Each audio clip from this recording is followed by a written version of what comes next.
C'est copyrighté, copyrighté, copyrighté. Tu peux pas l'écouter parce qu'on l'a pas acheté. C'est copyrighté, copyrighté, copyrighté. Tu peux pas l'écouter parce qu'on l'a pas acheté. C'est copyrighté.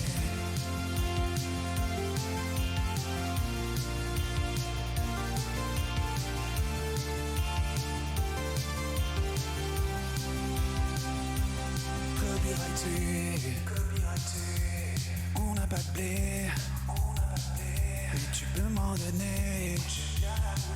Tu peux pas l'écouter parce qu'on l'a pas acheté. C'est copyrighté,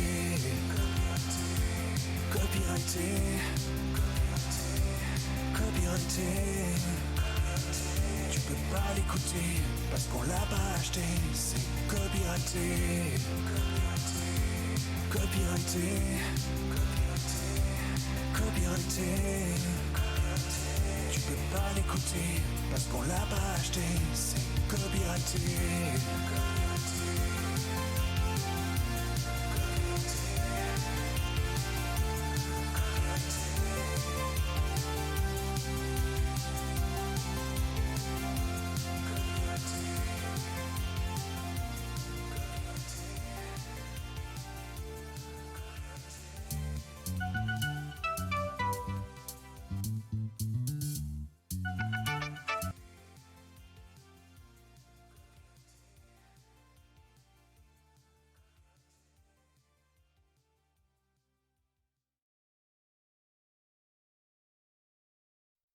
C'est copyrighté.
C'est copyrighté,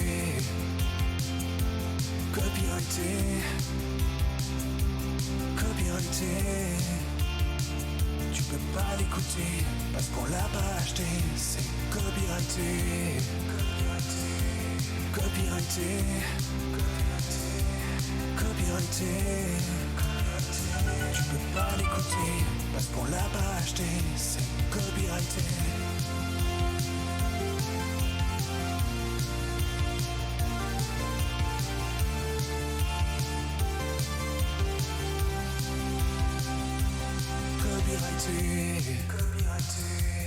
On n'a pas de blé, mais tu peux m'en donner. Tu peux pas l'écouter parce qu'on l'a pas acheté. C'est copyrighté. Copyrighté. Copyrighté. Tu peux pas l'écouter parce qu'on l'a pas acheté. C'est copyrighté. Copyrighté. Copyrighté. Tu peux pas l'écouter parce qu'on l'a pas acheté. C'est copyrighté.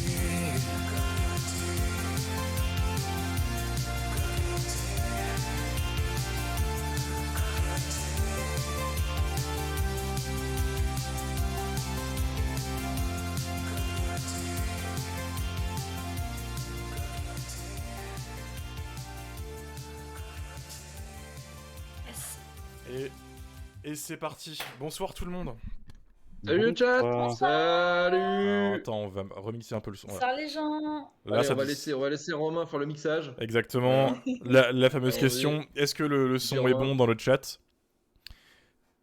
Répondez le s'il vous moment plaît. de le dire. C'est ça, me laissez pas seul comme ça, c'est pas foufou. Bah laissez-le seul. Laissez-le dans le vide. Yo, salut Yes, l'équipe. I. Salut. Putain, il y a du nouveau, hein. Il y en a pas mal. Untitled Broccoli User, t'as probablement le meilleur pseudo de ce chat, sache-le. Bonsoir à toi en tout cas, Untitled Broccoli User. Il y a qui encore? Très The bien. Maître Yods, bonsoir à toi. Fantagaro aussi, bonsoir à toi pour la première fois. Bonsoir Eliodas et bonsoir Akinane. Je crois que c'est les nouveaux aujourd'hui qui ont accès au chat. Lighthammer aussi, bonsoir. C'est la à première toi. fois, Lighthammer, bienvenue. Il y a beaucoup de nouveaux quand même pour un film Je connais. qui mérite pas vraiment d'être reconnu, j'ai envie de vous dire. Ouais, pardon. vous êtes 40, C'est chaud. c'est 40 de trop presque. Donc, peut-être vous demander de partir. Non. Après, j'ai pas maté le Discord d'aujourd'hui pour savoir si les gens regardaient. Non, je crois pas. Il y a pas eu l'effet. Non, c'est pas un des plus connus, hein, faut dire aussi.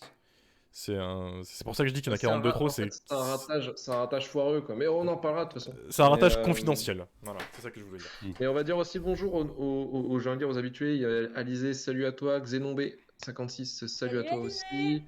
On a Manu le français, j'ai envie de vous dire, qui est avec nous. L'alter ego de Manu. Norman, salut à toi. On a aussi Chakma, salut Chakma. Laura, salut à toi. Qui c'est que j'ai oublié? Romain, est-ce que j'ai oublié quelqu'un? Je sais pas. J'ai baissé Voilà. le son Merci. puisqu'on dit que Ah, j'ai la voix pro. Lumi Nara Maya aussi, effectivement, qui est habitué aussi chez nous. Je crois que, ouais, bah après, ouais, bonjour à tous. En tout cas, si je vous ai oublié, n'hésitez pas à m'insulter sur le chat. Je vous en prie. Moi, je suis très surpris de voir Marie-Clémentine dans ce chat. Parce que je l'avais bannie et elle pouvait pas revenir. Attends, je l'ai pas vu. Allez là, Marie-Clémentine avec Oui, deux avec, E. C'était donc elle a réussi à trouver un moyen de revenir. Ça me. Mais oui, je l'ai pas c'est bon, je l'ai. Je l'ai banni en Mais fait. Marie-Clémentine, from BAM to VIP, effectivement. Elle avait fait une blague vaseuse et pour le fun je l'avais banni 5 minutes puis en fait je l'ai ban, mais genre ban.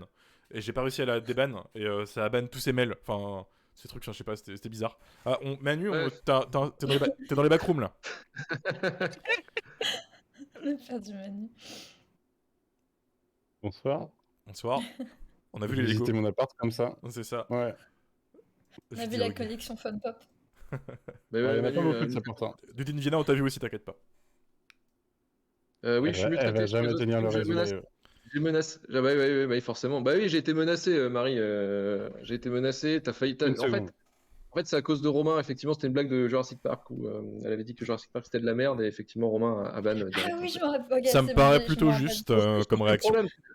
Le problème, c'est que bon, il y a un truc aussi, c'est que Marie-Clémentine est ma copine et qu'elle habite avec moi et que j'avais un regard noir à côté. Ce privilège. Ah ouais, d'accord. Je t'ai mis la pression. D'accord, ok. Non. Le drama, c'est juste que chez vous en fait. Ah oui, bah ouais, c'est ça. Et effectivement, ouais. Romain, tu as un message. Tu vois le dernier message ou pas? Oui. Romain, je vais arrêter de te nourrir. Oui, c'est vrai qu'elle a de l'influence sur moi d'une certaine manière, je peux pas mentir. Oh, non. Je suis de retour. Ah putain. Bon, qui a vu lui dans le chat? Ah ouais, tiens, bonne question. Excellente question avant de lancer un peu l'hostilité À part Marie-Clémentine. et d'interagir avec vous. Qui a vu lui? Et d'ailleurs, voilà, Guillaume Canet, on en pense quoi ici? Attends. Non, la question de Guillaume Canet, on la posera après. Ouais. Parce que j'ai envie de dire, c'est ça peut-être une question pour le chat, justement, pour ceux qui ont pas vu le film. Ouais, alors Marie, oui, effectivement, j'ai une liste non exhaustive effectivement à développer, mais ça va être chaud. Ça va être chaud à Putain, tout dire. Peut-être qu'effectivement, Ins il y a des trucs à dire. Virtuose qui débarque pour la première fois et qui nous dit je viens de finir le film à l'instant pour pouvoir suivre le live. Ouf. Putain, alors, Ins Virtuose, bravo à toi. Merci à toi. Tiens, C'est... salut Microciné. Salut Microciné, ça nous fait plaisir que tu sois là. Putain, Super émission, Microciné, d'ailleurs. coucou toi aussi, ouais. Salut Microciné, en tout cas, merci d'être là. Merci d'être là pour voir un massacre, hein, parce que finalement, on va peut-être pas survivre à toute la fin de l'émission. In Virtuose, salut à Ah ouais, toi. McFly, ok, d'accord. Base la menace, aimer les On petits parle, mouchoirs, là. c'est une populaire. pour moi, c'est populaire hein, de les aimer, vu ce que le film m'a Alors fait. ça, on reviendra dans le courrier du Randos aussi plus tard. Ouais. Mais les McFly petits vient mouchoirs. de quand même nous balancer comme quoi elle a pas détesté Rock'n'Roll. Hein. Moi non plus. Moi non plus. Personne dépasse. Ah ouais, voilà, c'est ça, on a tous nos petits points faibles avec Guillaume. Hein, c'est... En fait, Enfin, toi, t'en as plusieurs, Romain, parce que t'as ça Il qui m'avait marche eu, pas. Hein. il m'avait eu sur Rock'n'Roll, effectivement. C'est presque. Enfin, Rock'n'Roll, si vous voulez, c'est un peu la version mieux de lui, mais on y reviendra à peu près un peu plus tard. Mais bon, bref, on y C'est reviendra vrai. à peu près sur le courrier du Randos, ne vous inquiétez pas, on fera un petit point sur Guillaume Canet. En tout cas, comme d'habitude, on lance l'émission, on enregistre le podcast. Bien sûr, on n'en réagira pas peut-être tout de suite au chat, mais en tout cas, il y aura la partie courrier du Randos où on pourra échanger avec vous encore au milieu de l'émission. Voilà, ça va durer à peu près 1 heure. Je pense qu'on finit ici à 22h30 à peu près. Donc voilà, et bien sûr, on aura un trailer à un moment donné pour vous mettre des images et du son sur ce film. Si vous ne savez pas vraiment à quoi ça ressemble, vous aurez un petit teasing vraiment très intéressant. Et j'espère qu'après cette émission, vous n'irez pas voir ce film. J'espère pour vous. Ne perdez pas ce temps. Ne perdez pas ce temps. C'est très bien quand tu leur dis ça, ils vont y aller. La plupart des gens qui nous disent. Oui, c'est ça. Il y a, à cause de notre shitpost sur Frères et Sœurs, t'en as qui font des threads entiers où ils mettent leur react à Frères et Sœurs. J'ai écouté le dernier After Eight, l'émission de Daniel Andrieff et Benjamin. Et Quix, à chaque fois, il dit frère et sœur, je suis obligé de le regarder à cause de nous, quoi. Bah oui. Et en fait, lui, il est aux États-Unis, il a pas de. Enfin, lui, il est il contre le téléchargement illégal, et en fait, il disait que, en gros, en fait, il pouvait pas le voir autrement, en fait. Donc, il attend un DVD de Daniel de frère et sœur, en fait. Donc, t'imagines qu'il y a un DVD de frère et sœur aux États-Unis, quoi. Et ça, c'est beau. Ça, c'est beau. Et ça, ce sera grâce à nous encore. La vache. Faudra lui envoyer un DVD dédicacé, en fait. Je pense, il y a peut-être un truc à faire, effectivement. Et bah écoutez, on va pouvoir commencer l'émission tout de suite. Bienvenue à tous dans Shitlist, le podcast qui vous parle que du pire du cinéma. Pour ce nouveau podcast spécialement dédié au chouchou de cette émission, Romain, nous allons nous plonger encore une fois dans l'œuvre d'une des personnalités les plus détestables du cinéma français, Guillaume putain de Canet. Après vous avoir parlé de Rock'n'Roll, Les Petits Mouchoirs, Narco et Japlou dans cette émission, on a décidé cette fois-ci, à l'occasion de la sortie de son dernier film Astérix Obélix, l'Empire du Milieu, de choisir son œuvre qui est une psychanalyse chiffrée à 5 millions d'euros, un dégoterie en forme de grand écart incroyable entre un Bergman, un Blier et un Ari Aster en Bretagne, mais écrit et réalisé par Guillaume Canet. Aujourd'hui, on vous parle de lui, et aujourd'hui, pour déterminer avec moi si oui ou non lui mérite de rentrer dans la shitlist zone, je suis accompagné de Emmanuel Pedon du podcast Le Coin Pop. Salut Manu. Salut. Romain Plon de la chaîne Twitch, Ramon Rider et chroniqueur sur le bistrot de l'horreur. Salut. Salut Romain. Oui, c'est moi. Bonsoir. Et Juliette Leborn de la team Shitlist. Salut Juliette. Salut. Alors, j'ai envie de commencer avec toi, Romain. Je suis désolé, faut que je te fasse direct. Tu sais pourquoi en fait, on devait faire ce Guillaume Canet volume 2, en fait, de parler de 3 films de merde de Guillaume Canet. Vous direz, il y en a beaucoup.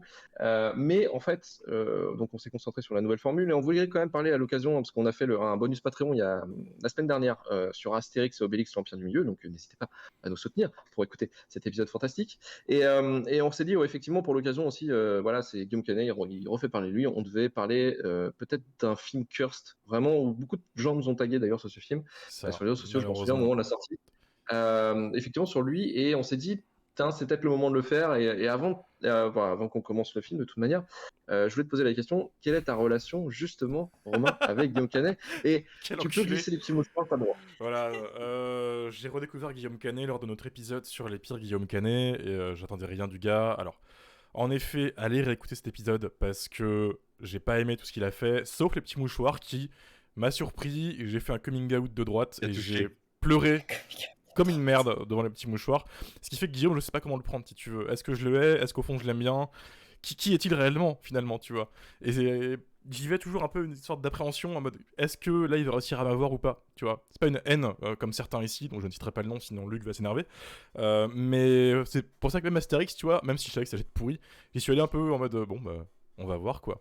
Donc relation neutre, avant le film de ce soir. On va en discuter juste Ah après. oui. Voilà. Bien sûr, ok. Bah, tu mets du teasing, c'est bien, c'est sympa. Manu, de ton côté, la relation avec Guillaume Canet, je sais que tu n'étais pas là au moment de Guillaume Canet volume 1. Volume 1, non. Est-ce que tu as beaucoup de vues de ses films et de ses films dont il a été réalisateur? Non, non, pas des masses, parce que je suis pas un grand fan. En tant qu'acteur, pourquoi pas, mais en tant que réalisateur, auteur, je suis pas très fan.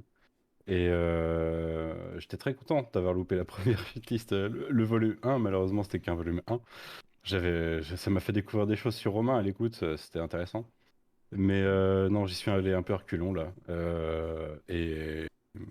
Et bah, le résultat était à la hauteur de mes attentes. Peut-être au-delà. Donc on y reviendra tout à l'heure, mais c'était une expérience. Moi, ça m'a Une pas paru expérience. 1h20 en tout cas, ça m'a paru bien 2h30, 2h40 dans le ressenti. Une expérience dont le temps est assez dilaté pour Ouais. Manu. Juliette, de ton côté, la relation avec Guillaume Canet, auteur et réalisateur et acteur. Et ben, Guillaume Canet m'intéresse aussi peu que sa femme me passionne. En fait, j'ai l'impression. La balle perdue pour Marion, C'est ouais, ça beau, y va, c'est beau. ça dégage. Ah, non, moi, j'adore Marion Cotillard. Non, non, Ah, au pardon, contraire, elle a excuse-moi. dit Ah, putain, que. ah oui, non, Au mais j'ai pas contraire, capté, il putain, je crois m'intéresse que c'était la peu balle. que sa femme fasse son ex-femme. Enfin, bref, j'adore Marion Cotillard et Guillaume Canet m'intéresse. Ça, c'est red flag quand même, t'es au courant. Le quoi C'est Des juste mecs le premier du nom, Mario oui. Cotillard, mais tu me diras, on n'est pas dans un c'est podcast chaud. qui joue ce genre de choses entre nous. On a Ouais, vu pire ici. mais non, en fait, Guillaume Canet, j'ai l'impression que c'est surtout des traumas en fait de mon côté. Parce que j'avais vu Jeux d'enfant quand j'étais ado et ça a été un très. Ah, c'est un enfer. Ah ouais, C'est parce un qu'en fait, enfer. on me l'avait dit, ouais, Juliette, t'adores Amélie Poulain, tu devrais regarder Jeux d'enfant. Et c'est vraiment l'équivalent cinématographique de te dire, oh, tu aimes le vin, tu devrais boire de la javel. Vraiment, tu vois, c'est ça. Ouais. C'est- Je suis en fire ce soir.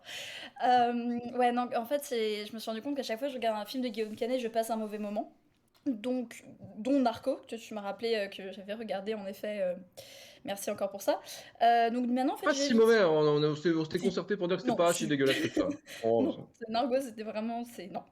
En fait, Guillaume Canet, j'évite ses films, tout simplement. C'est-à-dire que Les Petits Mouchoirs, Nous finirons ensemble. Non, oui, c'est ça. Oui, si, c'est la suite. Je Oui, sais oui, plus, oui. bref. Nous Ouais, finirons ensemble, ouais.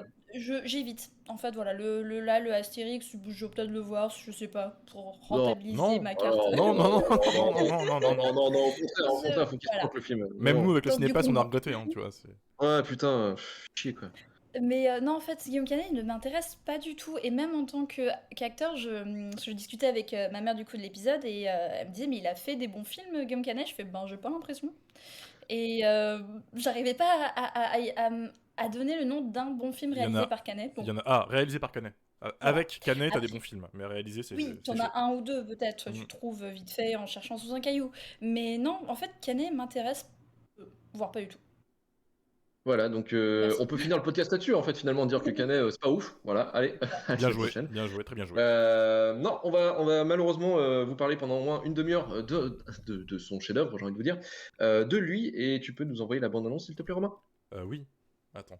Oui, C'est bon. La moitié du On film, est- j'ai fait, ah, du coup, non. on est de retour. On est de retour, bonsoir à tous. On est de retour, bonsoir à tous. En tout cas, il y a une vanne qui m'a fait rire, je pense que tu l'avais capté aussi, putain, Romain, c'est Baz qui nous envoie les banchieurs de Inisherin. Effectivement, incroyable. c'est ça. Incroyable. Ouais. Oui, c'est un peu ça, quoi. Exactement. Les banchieurs de Inisherin. On est d'accord, Wayne McFly, hein. Premier problème du monde de piano désaccordé. Alors ça, attention, ça fait une vanne pendant tout le film. Lui, sorti en octobre 2021, mise en scène par Guillaume Canet sur un scénario qu'il a écrit pendant le confinement, sous une musique composée par Alexandre Desplat. Lui nous fait suivre un compositeur en mal d'inspiration qui vient de quitter femme et enfants, pensant trouver refuge dans une vieille maison à flanc de falaise sur une île bretonne déserte. Dans ce lieu étrange et isolé, il ne va trouver qu'un piano désaccordé et des visiteurs bien décidés à ne pas le laisser en paix. Au casting, on retrouve effectivement donc Guillaume Canet dans le rôle titre avec Virginie Efira qui joue le rôle de sa femme, Laetitia Casta, le rôle de la maîtresse, Mathieu Kassovitz, le rôle du meilleur pote, un caméo vocal de Clive Owen et une troupe de figurants à la Jean-Louis des Petits Mouchoirs qui jouent les rednecks bretons. Et Romain, as-tu été emporté justement par putain. ce chef-d'œuvre lui Évidemment. C'est les Red Bonnets, les Bretons. Et par contre, évidemment, hein. je passe en premier. Vas-y. Ah ok, non, c'est pas comme Manu te corrigeait. Non, désolé, je voulais pas. Ouais, quand il me corrige, moi je suis en mode ouais, ok. Bah, bravo le respect. Ah ouais, Non, bravo moi le respect. la vérité, j'étais très curieux dans le sens où le confinement, ça a donné naissance à plein de projets hyper marrants où tous les réals du monde étaient bloqués chez eux, ils ont pris leur portable, ils ont fait de la merde. Tu vois, je pensais à Nel Blomkamp qui a fait Démonique pendant le confinement, tout ça. Donc je me dis, vas-y, peut-être qu'il a fait un truc un peu drôle dans son jardin, quoi. J'y vais, je mate le trailer, et le trailer, bah, vous l'avez écouté à l'instant, c'est un peu vendu comme une sorte de film psychologique, limite horrifique, si tu veux, avec un mec qui part sur une île près de l'eau et qui commence à péter des câbles et à voir des choses. C'est limite Lovecraftien, tu vois. Je me dis, vas-y, ça peut être marrant. Mais pas du tout, pas du tout. C'est même un concept beaucoup plus drôle que ce qu'on a eu au final, puisque, en fait, à part Guillaume Canet qui parle à lui-même pendant 1h30, on n'a pas grand-chose à se mettre sous la dent. Et le film débute, et pourtant il y a un casting que je trouve pas immonde, tu vois. Bon, il y a Guillaume Canet évidemment, mais il y a Virginie Efira, il y a Laetitia Casta, tout ça. Je me dis putain, quand même un petit peu de step-up quoi. Et. Pas immonde. Pardon. Un casting pas immonde. Oui, oh, oui, oh, c'était pas dit comme ça. Oui, alors en effet, Marie Cotillard, elle a dû voir le script et elle a dû dire bon, attends, voilà. Mais bref, je me suis fait Mec, d'ailleurs, a dit Castor. Attends, mais attends, parce que tu dis Marion Cotillard avait le script, mais c'est elle qui l'a poussé à faire le film. Hein. Oh putain, la Et vache. surtout, Castor, Ouais, je te jure. Mais Peut-être qu'elle devrait faire sa psychanalyse à elle plutôt que la seule. il y a un truc qui va pas dans leur couple. Mais bref, c'est un Ah, bah ça, on sait, hein, ça on sait. Hein, c'est un selon autre C'est pour ça Closer. que ce n'est plus rien. un autre débat. Allez, positif en premier, le film fait 1h30, même pas. Et ça, pour du Canet, c'est incroyable, parce que moi, déjà, les films de 2 heures qui sont pourris, ça devient intenable. Son Astérix qui fait 2 heures, c'était vraiment invivable. Et là, j'arrive, je vois 1h28, je me dis, ah, en vrai, il a été cool, tu vois, il a été cool. Et il a tourné ça en décor naturel, donc dans une île en Bretagne, je sais plus, vous avez dit le nom tout à l'heure, j'ai plus le... L'île en mer. Exactement, Ah, merci. galante. C'est magnifique. Clairement, la photographie m'a fait plaisir. C'est naturel, c'est beau, etc. Ça donne envie d'y aller, tu vois. Bon, voilà, c'est tout ce que j'ai à dire de bien sur le truc final. Il y a quand même une lumière en mode random. Alors, je suis désolé, la Mais lumière. c'est plat, c'est plat, mais j'ai pas été choqué. Non, Moi, j'ai bien aimé. même genre, il y a des plans où t'as l'impression qu'il y a un spot qui est mort sur le plateau. Il y en a deux, il y en a un qui est mort en fait. Laisse-moi, je suis un bandeur de la Bretagne, c'est tout. C'est naturel. qui est Les mort, scènes de nuit, tu vois que dalle. J'ai du coup, c'est la luminosité de mon ordi à fond, je voyais rien du tout. Ah là là, je peux pas entendre. Là, je suis pas d'accord. Mais il y a un truc qui m'a choqué, c'est que en fait, ça aurait été une magnifique pièce de théâtre et pas un film en fait, parce que c'est littéralement une pièce de théâtre dans le sens où tout le monde rentre dans la scène, ressort, etc. La lumière s'éteint, ça reprend. C'est hyper théâtral du début à la fin. Et je me suis dit pourquoi n'avoir fait un film ? Et je me suis questionné jusqu'au dernier acte, où arrive la raison de pourquoi est-ce que c'est un film. C'est pour avoir cette magnifique séquence mise sur pellicule de Guillaume Canet qui parle à Guillaume Canet. Chose qui est impossible au théâtre avant d'avoir un jumeau ou d'avoir une très bonne doublure, mais voilà. Et c'est là où le film pour moi bascule entièrement, parce que avant ça, je me faisais chier poliment, et là je me suis fait chier énervé.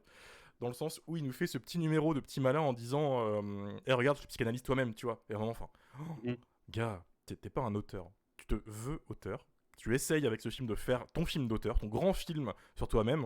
Depuis le début, en fait, on se tape que des petits problèmes de bourgeois, de mecs qui n'arrivent pas à dire à sa femme qu'il l'aime plus, et en fait, il veut baiser notre meuf, etc.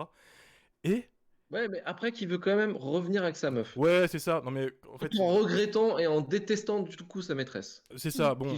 Est-ce qu'on a besoin de se taper ça comme Mais finalement, bah, alors, la finalité du film, c'est qu'il dit en fait, je pense que c'est la faute de mon papa. C'est ça, et attends, faut en mettre en contexte parce que j'allais un peu loin là. Tout le film, il est seul dans sa baraque, et en fait, il imagine les gens autour de lui. Il les imagine à sa manière, et il communique avec eux de cette manière. C'est pas les vrais qui sont là, c'est une projection astrale, ce que vous voulez, mais voilà. Mental. C'est ça, puis ça va de pire en pire. Donc d'abord c'est sa maîtresse, après c'est sa femme, après son enfant, et puis à la fin c'est Guillaume Canet. Voilà, pour remettre en contexte un peu plus. On se tape une demi-heure de Guillaume Canet versus Guillaume Canet. Ce qui est sur le papier très drôle, ce qui est dans l'exécution catastrophique, malheureusement. Et un tiers du film du coup. Même sur le papier, c'est pas drôle. Hein. Chacun ses kinks. Si, chacun ses kinks. En fait, la mise en abîme, il l'a déjà fait dans Rock'n'Roll, et c'était vachement plus drôle, dans le sens où déjà, au moins, il se foutait un peu de sa gueule, et il se prenait pas autant au sérieux, et c'est ça, moi, qui m'a fait chier, parce que là, il retrouve un premier degré qui est monstrueux, et ça m'a trop fait chier. Parce que lui, Rock'n'Roll, pardon, on dit ce qu'on veut, mais au moins, c'est un peu débile, tu vois, avec ce final complètement con, où il redevient jeune, il part en Australie avec Marion et tout. Il est là, son film. Il part aux États-Unis, il devient acteur, tu sais, acteur un peu naze parce qu'il est bodybuilder. C'est ça, tout botoxé, etc. Et j'étais je me dis, bah voilà, il y a ton film introspectif, quoi. Pourquoi en faire un deuxième et pourquoi en fait vouloir rayer ça? Parce que tu te refais une image de mec un peu cool, et là tu te refais une image de mec chiant. Quelle idée? Pourquoi? Et c'est con parce qu'en face, je trouvais que Virginie Efira était vraiment bien. Moi j'aime bien Virginie Efira. Alors je te vois Luc en train de rouler les yeux, mais on va repartir comme sur le podcast sur Astérix, on va encore s'engueuler. Mais moi je trouve que c'est clairement la force du film, Efira qui porte tout sur le dos, quoi. Quand elle est là, malheureusement. Moi, Et je pense surtout qu'il rigolait parce qu'on attendait tous de savoir quel adjectif t'allais utiliser. Mais De quoi? quand t'as Pour dit elle dire est pour. vraiment. c'est toi qui vois des choses sexuelles autour de Virginie Non, mais Efira ce non. soir. J'ai vu tes mécanismes mentaux, Romain. Je sais que tu t'es posé Tu la mets des question de barrières. quel mot utiliser. Laissez-moi tranquille, laissez-moi tranquille. Je suis dans ma critique là, je suis lancé. Je rajouterais quand même, il y a aussi un moment nanardesque incroyable où Guillaume Canet se poignarde. Voilà, c'est la meilleure séquence du film. Il y a un plan Mais là, fou. c'est Fight Club, là. C'est un peu Fight Club, ça, du coup. Il nous refait voilà un petit mix d'un Guillaume pourri d'Ario Argento sans le talent avec un vieil éclair derrière et tout, c'est magnifique.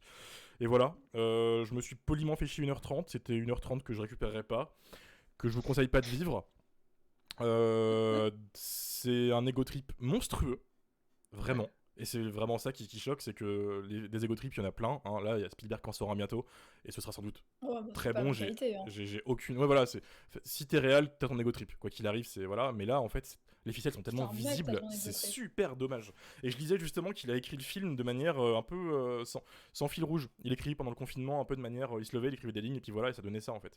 Et c'est malheureusement là où fallait pas en fait, tu vois. Enfin, un fil rouge, c'est utile, Guillaume. Si tu nous Ouais, écoutes, ouais, ouais, c'est vrai. Ouais, c'est vrai, c'est vrai. ça se sent. Guillaume, il y a des trucs, il y a des règles à ne pas déroger, Voilà, en ouais, fait, quand tu écris un c'est scénario. vraiment pas ouf. Effectivement, pas ouf. Alors, faut voir que effectivement, t'as un peu éclairé en fait je dirais, l'origine du film. Et malheureusement, c'est à cause de de la pandémie mondiale de 2020, parce qu'en fait, ils étaient en pleine pré-production de Astérix et l'Empire du Milieu, enfin Astérix Obélix, l'Empire du Milieu. Et du coup, la pré-prod a été stoppée. Et le problème, c'est que Guillaume Canet avait du temps. Probablement chez lui, il devait peut-être s'emmerder un peu, et pour le coup, il s'est dit, oui, effectivement, peut-être que je vais commencer à écrire comme pas mal de personnes, en fait, finalement, pas mal de personnes ont été Oui. entre ceux qui voulaient devenir humoristes sur Instagram, ceux qui voulaient faire du pain, et ceux qui voulaient écrire des livres. Malheureusement, il y avait ceux Ah, aussi c'est qui vrai. voulaient devenir scénaristes. L'épidémie du boulanger. Ouais, l'esprit d'élite boulanger, c'est assez incroyable ça. Bref, maintenant on avait quand même donc les wannabe scénaristes, et bon, Guillaume Canet avait déjà écrit des films, hein, c'était pas son premier, mais là il avait décidé de le faire comme tout random qui n'a aucune putain de notion d'écrire un truc. Et pour le coup, en fait, bah, ils nous ont fait plaisir, et il s'est fait plaisir pendant 3 semaines, en fait, comme tu l'avais un peu dit, écrire un peu en mode un peu random, sans fil rouge. Euh, j'ai même chopé le dossier de presse, figurez-vous, de lui, qui est disponible un peu partout. Qui Le dossier de presse de lui, incroyable, 13 pages de bonheur. Et en fait, il y a un moment donné, il parle du processus d'écriture qu'il a justement mis sur le film, et il a dit, texto, j'ai commencé à taper 3 lettres sur mon ordinateur, lui. À partir de là, matin après matin, je me suis surpris à écrire des scènes autour de ce personnage. Je les rédigeais d'un trait, sans véritable réflexion, sans logique. Voilà, Je ça n'avais se aucune idée en tête d'une quelconque construction narrative. Quand Voilà. j'entends Et ça, j'ai ça envie de se le voit, pousser hein. de la putain de falaise. ouais, C'est- ouais, et donc 3 semaines d'écriture, 4 semaines de tournage à Belle-Île-en-Mer. Budget, donc c'était 5,2 millions d'euros. Recette 1,2 million. Donc il a fait en fait en France. Il n'est sorti qu'en France, mais il n'a pas été distribué à l'international. Et il a fait que 187 665 entrées. Et tant mieux. D'ailleurs, il y a une petite critique de Eric Neuf de Figaro justement qui me fait bien Marine, rire. tu veux dire. Oui, de Marvin, pardon, excusez-moi, oui, effectivement. Il faut absolument signaler à Canet qu'un imposteur a usurpé son identité pour tourner cette chose. Il nous reste que nos yeux pour pleurer devant ce désastre non dénué de suffisance. Préparez vos mouchoirs, les petits, point d'interrogation. Il a dit le bon mot que je cherchais tout à l'heure, c'est suffisant en fait. Le film il est Ouais, bah voilà, suffisant. c'est autant Ouais. suffisant, ouais. Clairement. Clairement. Mais moi, j'y reviendrai un peu plus tard sur ce film. Je vais d'abord passer la main à Juliette. Juliette, qu'est-ce que tu as pensé justement de lui? Bah, vous le savez, hein, les histoires de crise de la quarantaine, d'hommes cis hétéros et privilégiés, c'est clairement ma passion. Euh, absolument pas. C'est sûr. Ah bah oui, bah attends. Bon, alors bon déjà j'avais oublié le film en fait à l'instant même où il s'était fini, ce qui était une prouesse pour l'instant qui n'avait été atteinte que par des films du Marvel ou du DC Universe. Je suis obligée. Mais oui, vraiment. Donc j'ai dû me le taper en fait 2 fois. Donc une fois où vraiment, juste après, j'étais en mode quoi?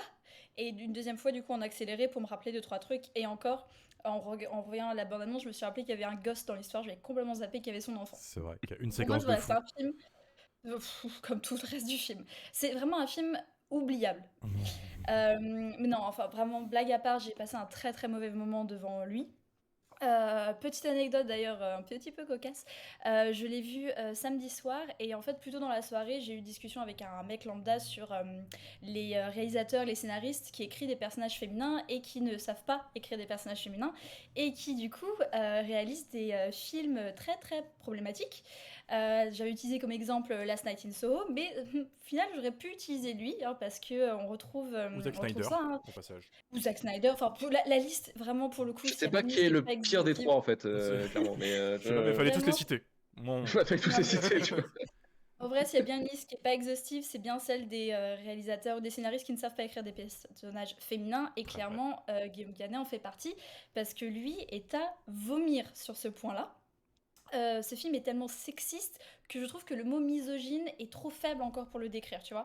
C'est simple, moi la scène qui m'a révoltée, qui je trouvais d'une violence, d'une cruauté, pardon my French, elle est dégueulasse, c'est la scène sur le bateau où ouais non, ouais, la tête de lui, il voit lequel je parle, c'est Non, la cette scène... scène.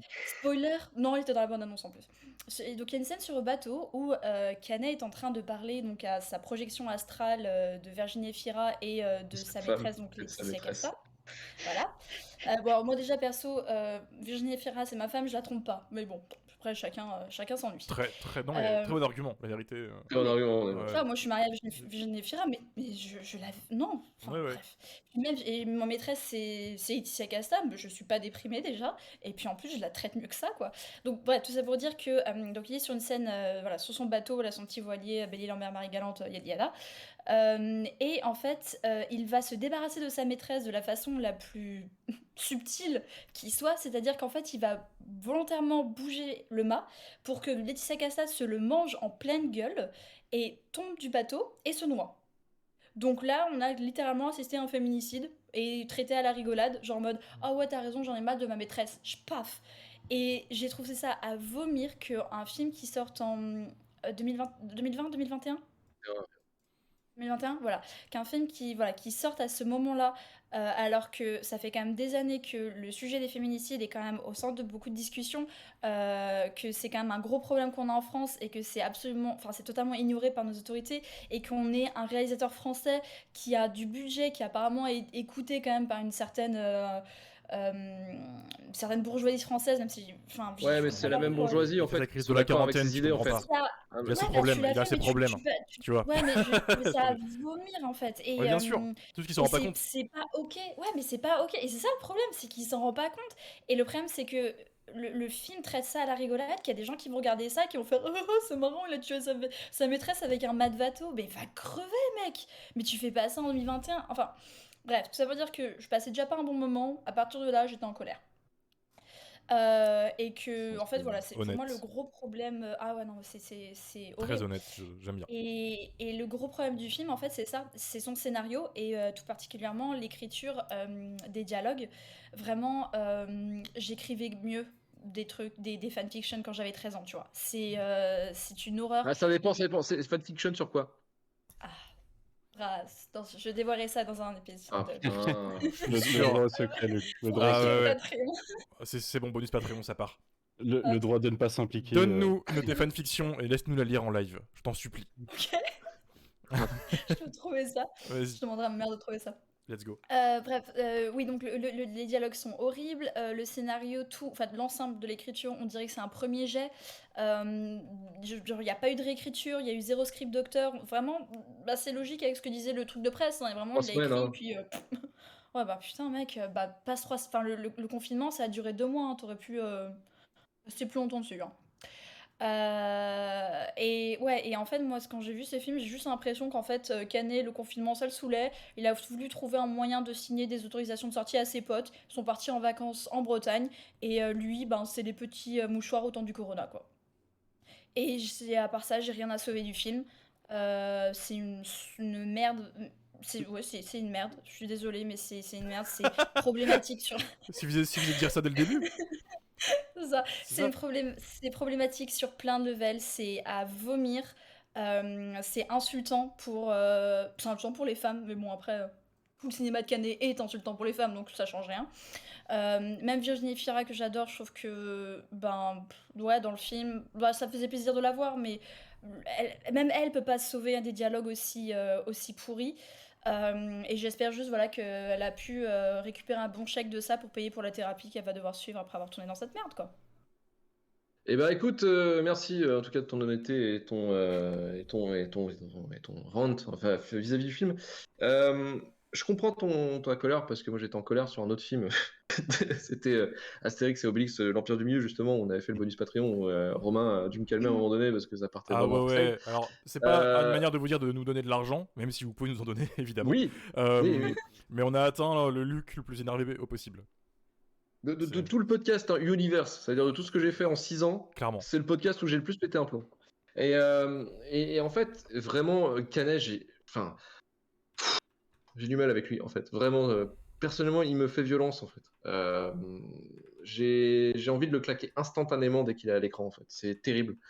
C'est pas contre lui, enfin presque, mais si, quand même, un petit Un peu. petit Mais peu quand même. je sais pas, C'est ça. je sais pas comment l'expliquer, c'est épidermique, c'est sa voix, je sais pas, c'est tous mes sens sont agressés quand il est à l'écran, en fait. Quand il fait quelque chose, tous mes sens sont agressés. C'est un peu Spider-Man, en fait, qui a l'impression d'être en danger constant, en fait, quand il est là, quand t'as envie de faire un truc, quand t'as envie de faire un move.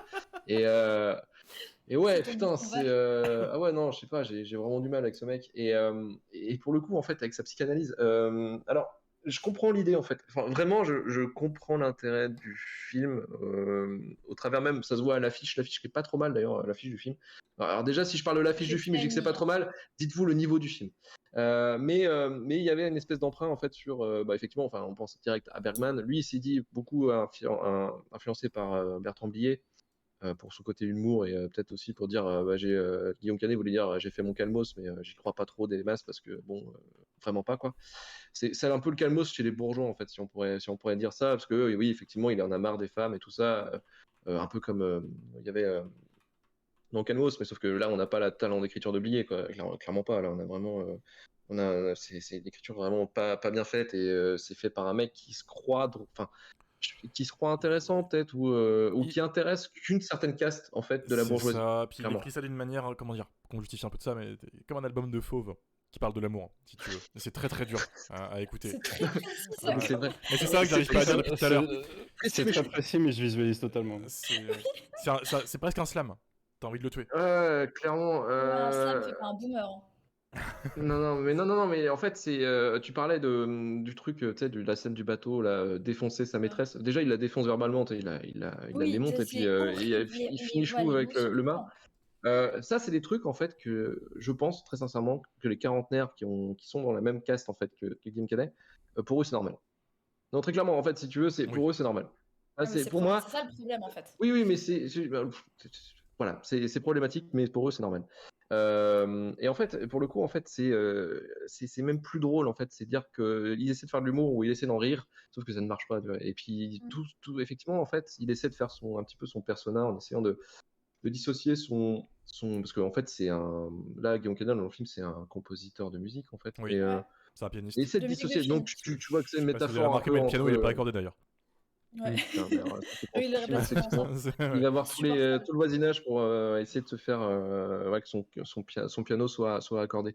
D'ailleurs, la Mais reproduction des Bretons est magnifique, hein. On n'est pas du ouais, tout on a vraiment des... l'impression, il Oh y a un la petit côté vache. délivrance, un petit peu, dans l'idée. En fait, t'as l'impression que c'est des rednecks qui vont Il le a bouffer cligné ou des yeux, l'enculer à un ouais, moment donné, c'est quoi. ça. Non, Ouais, ouais. t'as l'impression qu'on est tous consanguins et tout. Enfin, je Ah sais ouais, qu'on est non, Bretons, mais faut pas déconner. oui, on a des gueules, hein, les Bretons, mais Oh effectivement, la là, c'est vache. Mais chaud. je sais pas où il allait casser ces gens, mais ils ont tous des gueules. T'as l'impression qu'on leur a roulé dessus avec un tracteur, quoi. Il les a pas castés, comme je disais à l'intro, c'est des Jean-Louis en fait. Jean-Louis, c'est le personnage dans Les Petits Mouchoirs qui était l'osticulteur. Je crois que c'est ça, oui, celui qui s'occupe des huîtres. Oui. Et en fait, c'est un pote à Canet en fait, et un pote de Canet pardon, et qui donc a été casté comme ça en fait dans les Petits Mouchoirs et qui a peut-être l'une des meilleures scènes du cinéma français ever où à un moment donné en fait Jean-Louis verse du sable sur la tombe de Jean Dujardin parce que Jean Dujardin meurt à la fin des Petits Mouchoirs. J'ai Et, pleuré euh, comme et, une merde. et- Et en fait, c'est une scène, c'est vraiment un plan où on voit Jean-Louis avec son sac de sable en train de pleurer, en train de verser un sac de sable. Mais c'est filmé de la manière la plus débile. Et pour moi, ça a été la meilleure scène des petits mouchoirs. Mais je vais couper les petits mouchoirs et revenir sur lui. Donc lui, c'est la psychanalyse, c'est un petit peu le persona donc de Guillaume Canet, en forcément moins bien. C'est pas Bergman, c'est ni Billet, donc c'est pas du Calmos. En fait, c'est un peu le mix des deux qui tente de faire, sauf que ça ne marche absolument pas. Il y a une tentative en fait, mais je sais pas. En fait, effectivement, c'est déjà le personnage en lui-même. C'est quelqu'un qui est profondément antipathique et qui est profondément antipathique pour l'ensemble quasiment du Star System, parce que peu de personnes peuvent le blairer. Il bosse avec beaucoup de monde, mais vous savez qu'en fait, il n'y a qu'une bulle en fait entre Guillaume Canet et ses potes, et puis il y a le reste du Star System ou de la prod qui ont un peu de mal avec lui, quoi. Puis le public ne déménore pas, hein. C'est vraiment quelqu'un d'imblérable. Et pour le coup, en fait, d'avoir de l'empathie pour quelqu'un qui est en train de faire un spleen de bourgeois dans un milieu bourgeois en Bretagne, franchement, c'est chaud. C'est chaud d'avoir de l'empathie pour ça, pour essayer de comprendre la dissociation, pourquoi il est pas content, qu'est-ce qu'il peut faire, enfin voilà, qu'est-ce qu'il peut faire pour évoluer, nanana. On s'en branle, mec, on s'en branle. Et le problème du film aussi, c'est que, en fait, c'est raté à un niveau où c'est gênant, mais c'est même plus drôle, en fait. On avait le cas avec Frères et Sœurs, qui était un peu notre drame bourgeois culte, en fait, ici. De Desplechin, où on se marrait bien quand même. Il y avait quand même Elvie Poupeau qui plane comme pas possible après avoir bu de l'opium. Il y a forcément la scène de la pharmacie qui nous a fait rire. Enfin, C'est vrai que t'as un côté nanardesque dans celui-là. Il y a un moment, ouais, ça brille. À un moment, ça brille. Lui, il n'y a pas de scène où tu brilles. Il y a juste la scène, c'est Manu qui l'avait noté et ça m'a fait rire justement. Où à un moment donné, on rentre dans une chambre et en fait, il y a Guillaume Canet qui est en train de baiser avec Laetitia Casta. Et en fait, c'est fait de la façon la plus triste du monde. Et tu te dis, mais mec, mais c'est Laetitia Casta, quoi. Ouais, c'est ça. Mais il a traité comme une merde. Enfin, la façon de son déjà, c'est vrai que le personnage nous est présenté, t'as raison, Luc, de façon imblairable. Mais en plus, déjà, minute 2, de t'as envie de le façon... frapper. Ouais, et il se comporte de façon imblairable. Je veux dire, mec, personne t'a forcé à tromper ta femme, en fait. Et c'est pas comme si Laetitia Casta était tombée dessus. Putain, j'allais dire une énormité. Mais enfin, voilà, c'est pas non plus comme si elle s'était jetée sur toi, en fait. Enfin, c'est aussi de ta faute. Et la façon dont il lui parle, il dit ouais, je t'ai jamais aimé, est-ce qu'une fois je t'ai dit je t'aime, enfin, il balance des horreurs au visage. Et en plus, le personnage de Laetitia Casta, comme il est créé par son inconscient, ne lui répond pas comme le personnage d'Ephira lui répond. Donc t'as vraiment la madone et la putain, quoi. Ouais, c'est ça. Elle se soumet totalement. Elle digère, Une c'est un objet qui se balade pendant tout le film en fait. C'est ça. Et donc c'est à vomir en fait. Et à côté, ok, t'as le personnage d'Ephira qui répond un peu, mais encore une fois, c'est limité par son subconscient. Elle répond, oui, voilà, par le subconscient d'un homme. Ouais, tu parce vois, que c'est lui qui l'a fait parler en fait. C'est ça. Et les rares moments où tu as la vraie qui est là, c'est sa voix. Et c'est une grosse connasse. Ouais. Voilà, donc en même temps, attends, le mec il s'est barré. Non mais attends, je la comprends. C'est ça. C'est ça. Je veux dire, en termes d'écriture, il l'a écrit aussi comme voilà, il aurait pu faire une sorte de twist. Mets-toi en jeu de rôle. Attendez, mettez-vous en jeu de rôle. Vous êtes marié à Guillaume Canet. Vous dites putain, il est beau, il est mignon, tout ça. J'ai passé un moment idyllique et là, il tourne en Guillaume Canet qu'on a maintenant. Vous êtes sa femme, vous êtes obligé de péter un plomb et de lui parler comme une merde. Je suis désolé. Donc, pour moi, c'est du réalisme. D'ailleurs, ils sont peut-être plus ensemble. Oui, voilà. C'est ça. Clairement. Juliette, moi je t'avais coupé, vas-y, dis. Non, pour moi, aussi une scène qui était d'une gênance sans nom. Genre vraiment, j'ai baissé le son, je me suis dit, si quelqu'un entend ça, dans mon voisin entend ça, mais je vais me taper une réputation. C'est la scène avec Ephira et Kassovitz, qui sont en train de baiser, en train d'essayer de raccorder le piano. Sur l'épaule de Guillaume Canet. Oui. Oh, mais quelle horreur. Le plan du film. T'imagines ça? Oh là là là, la gênance utile. Il y a une séquence. J'avais oublié. Alors, contexte pour les auditeurs et les auditrices, il y a en fait, Canet dans le film, il a vraiment une sorte de phobie que sa femme le trompe et donc il n'arrête pas de s'imaginer que son meilleur pote baisse sa femme. Et à un moment, ça monte, et ils ont beau lui dire non, mais il n'y aura rien. Même ses visions lui disent non, mais il n'y aura que dalle. Que le mec, à un moment, les imagine quand même en train de ken. Il y a ce plan génial de Canet qui est en train de. Il fait du piano, il me semble. Ouais, il fait du piano de manière en plus nulle pendant que Virginie Efira et ses Kassovitz se fait prendre sur son épaule. Ah ouais, un plan par Kassovitz anthologique. Kassovitz qui est défoncé, on est d'accord. Hein. Oui, défoncé, qui a un tatouage de loupard à moitié. La gênance est totale. D'ailleurs, il fera peut-être une tentative de suicide 2 séquences plus tard, le Canet. Donc voilà, il a pas aimé. Dommage que le film ne soit pas arrêté là. Ouais, non, c'est clair. Non, c'est terrible. C'est franchement... été parfait. C'est franchement terrible, même pas du tout. Manu, de ton côté, le film, je sais que tu as apprécié, tu l'as vu en 2 fois, tu as vraiment, vraiment, vraiment kiffé cette expérience. Je le J'ai vu sais. en deux fois qu'on durait 1h20 dans ma tête, alors qu'il dure 1h20 en tout. Non, mais c'était tellement long, j'ai cru que c'était un Terrence Malick à un moment, mais Non, je sais pas. me suis en C'est trop Terrence Malick. fort. Non, Ah, non, non, non, non, non. C'est trop vous avez fort. dit pas mal de choses, et je suis d'ailleurs assez étonné d'être pas mal Team Luke ce soir. C'est assez... Hey, salut Manu, bienvenue dans ma team, ça faisait longtemps.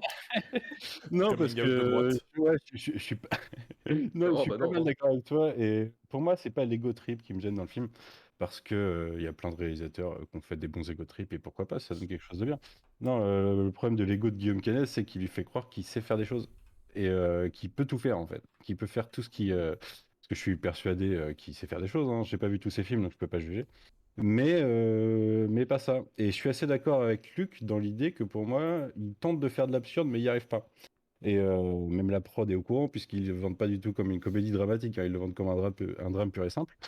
Et en effet, la scène du piano, l'histoire du piano pas accordé qui traîne tout le film aussi, la scène du bateau, pour moi, c'était des tentatives de faire de l'absurde. Et ça marche pas du tout. Ça marche pas du tout parce que c'est pas Blier, c'est pas Dupieux, il sait pas mélanger de l'absurde et du premier degré, et il y a que le premier degré qui ressort. Et ça en devient chiant. Et en effet, mon cerveau a vrillé sur la fameuse scène de Oli avec Laetitia Casta où il se fait chier. Comment tu veux qu'on Oui, qu'on y croit à On s'identifie à 100%. imagine. toi, frérot, puisque tout ton film, c'est des problèmes de bobo qui n'intéressent personne, comme tu disais, Luc, ouais, qui sont d'une autre réalité. Après, j'aurais dû commencer avec le point positif du film. Pour moi, c'était Alexandre Desplat, si je voulais la faire comme Romain, et ça Ouais. s'arrêtait là. Parce que c'est sympa, il est bon, il fait son taf, pourquoi pas. Mais non, je me suis profondément fait chier. Je sais pas si elle doit être à 20 minutes qu'il va la faire la Eh, première fois, j'avais je vais envie te couper juste 2 secondes, je suis désolé, mais t'imagines des plats, tu vois, qui fait des bandes, enfin des bandes originales de Del Toro, de plein d'artistes, de dire ça. qui reçoit un appel de Guillaume Canet, quoi. Ouais, Ouais, salut, c'est Guillaume, je suis en train de faire un film sur moi-même. Est-ce que ouais, mais tu peux me faire la bande originale, quoi? Ah, Et enfin, c'était oui. la pandémie, hein, il se faisait il chier pouvait lui aussi. penser faire des entrées, tu vois, alors pourquoi pas. Mais Ouais, ouais, ouais, ouais. c'est sûr que c'est pas sa meilleure initiative. Mais après, lui, il est pas là pour ça. Hein. Enfin, il s'en fout au final du nombre d'entrées. Lui, il est payé pour son score, je pense. Mm. Mais non, à côté, bah, sa vie est pas intéressante. Je comprends pas à quel moment il y a des producteurs qui lui disent vas-y, ça va intéresser des millions de gens, ils vont forcément s'identifier à toi parce que pas du tout. Après, je suis pas totalement d'accord avec toi, Juliette, sur certains points. Enfin, sur l'idée générale, si. Mais là, en l'occurrence, il écrit pas de personnage féminin dans le film. Il écrit qu'il a en tête. Oui, Donc oui, là, puis c'est lui qui lui fait en parler, donc l'occurrence, oui. la vision masculine est totalement assumée puisque c'est littéralement dans sa tête. Le problème, c'est que vu ce qu'il montre de ce qu'il y a dans sa tête, il donne un petit peu les armes pour qu'on lui crache dessus. Je comprends pas l'idée. Je sais pas si dans sa tête, il a l'impression d'être une bonne personne ou pas. Mais Je pense que oui. quand tu essayes de faire quelque chose d'introspectif, essaye de pas trop montrer que t'es un petit peu fils de pute. Parce que Ouais, mais en je même trouve temps, ça vu qu'il fait... contre-productif. Excellente conclusion, je pense. Ouais, mais il fait parler sa femme, il est censé la connaître. Enfin, je veux dire, même, enfin, je sais Oui, pas, bien moi, si je sûr, devais faire mais parler mon père, je le ferais parler avec une voix d'homme, tu vois, parce que ouais, bon, mais tu vas le faire néanmoins, je parler connais, quoi. à un moment avec en plus tes sentiments du moment, tu vois. Donc enfin, c'est forcément subjectif totalement à l'instant où t'as ces pensées-là, quoi. Que t'aies du recul ou pas. Et je pense qu'il en a pas des masses au milieu du film, puisque il passe enfin, tout son film à se poser des questions et à être nul. Et je sais pas. Enfin, franchement, j'ai pas vu Rock'n'Roll, mais j'en ai vu des morceaux et en effet, ça avait l'air d'être bien plus maîtrisé dans l'absurde, dans l'idée de ce qu'il voulait faire. Mais Mais je crois du qu'il est coup, pas tout seul à l'écriture, c'est pour ça que ça aide bah aussi. ouais, comme vous le dites, est-ce que la face qu'on voit de lui dans Rock'n'Roll, qu'on aime, enfin que les gens aiment du coup, est-ce que c'est celle-là au final qui est prédominante chez lui, ou est-ce que c'est plus lui? Quel est Il y a quelle est la vraie plus de preuves esthétique? pour que le Canet de lui soit le vrai Canet, dans le sens où il nous refait à peu Ouais. près la même chose dans le C'est un peu Astérix. malheureusement ce que je pense, ouais. Ah non, mais Astérix, celui c'est aussi un d'Astérix, film de celui d'Astérix, psychanalyse. celui d'Astérix, c'est quand même, je pense, allez, on va dire à 53%, c'est du Canet, du vrai. En fait, c'est ça, beaucoup, malheureusement. 53%. Mais c'était la surprise Non, d'en parler non, dans le podcast, et là-dessus, je te rejoins après non, réflexion. on Luc, va, c'est- on va pas en parler, il faut payer pour l'écouter. Il faut le payer, mais je peux vous dire un truc, c'est qu'en effet, la surprise, c'est que il nous fait une trilogie déconstruction, si tu veux, avec le début de la déconstruction dans Rock'n'Roll. Là, on est au milieu avec lui, et la fin de la déconstruction, c'est Il c'est fallait qu'il la Astérix. recommence, hein, parce que c'est pas ça la déconstruction. Hein. Moi, attends, je vais Ah bah, je sais pas, faire un 101 avec Canet, je vais lui expliquer C'est la comment on se destruction, déconstruit. Hein. C'est la destruction. C'est la destruction Non, de sa non, carrière. non. Après, Ah, ouais, oui, c'est derrière, ouais. les décors étaient jolis, quoi. Mais non, le film était chiant. Et puis, je suis globalement d'accord avec vous sur tous les défauts que vous avez cités, ce qui en fait pas mal. Hein. Euh, Non, arrête, Guillaume, arrête. Ce petit Guillaume. blanc. Arrête, Guillaume. Stop, Ouais. Guillaume. Stop. C'est vrai que Ouais, l'île est belle. Hein. en Non, parallèle, mais je il est vais, belle, ouais, effectivement, Ça d'accord. en devient parallèle, bien, alors, vacances. j'ai toujours pas vu le film et je le verrai pas, je pense, mais j'ai l'interview je sais plus sur quelle chaîne c'est passé. Je te l'ai envoyé enfin, je vous l'ai envoyé sur Twitter d'un journaliste de 4 minutes sur Astérix Oui, où oui, oui. où il La démontre violence. tous les points du film, et ouais, en plus j'ai ça en parallèle qui ressort sur le personnage et sur ce que les studios veulent faire avec lui. En vrai, ils veulent vraiment faire des trucs populaires, mais ils choisissent pas la bonne personne, quoi. Ils choisissent pas la bonne personne parce que il a pas capté. Il a la vision macronisme du populaire. Il n'y a pas les épaules. Et C'est choquant. Non, un bourgeois. ouais. Mm.